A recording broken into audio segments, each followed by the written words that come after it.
काहीतरी गडबड आहे. आता हे डॉक्युमेंट वगैरे झालेलं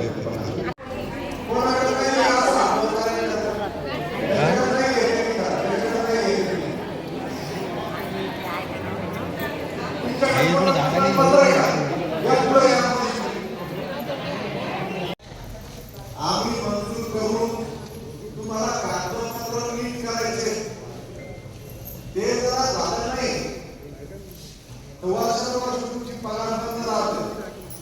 ते होऊ नये म्हणून तुम्ही समजून घ्या. काही जणांकडे संबंध झालं का झालं त्याला पण आता केवायसी करावं लागते. काही पगारी पण झालेला कागद येता येत पूर्वी चालू होती आता बंद झाली. बंद का झाली? कारण की सरकार असं म्हणते त्याला ऑनलाईन करा कागदपत्र ऑनलाईन आणि ते आपण करत नाही. ऑनलाईन करण्यासाठी करा.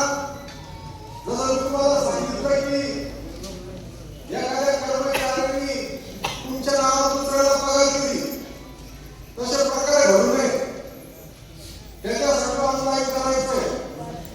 4 महिने पगार झाली 5व्या महिन्यात झाली नाही का नाही झाली तर मग त्याचे कारण तुमच्या आई वडील दुसऱ्यालाच ते त्या महिन्याचा पगार घ्यावा.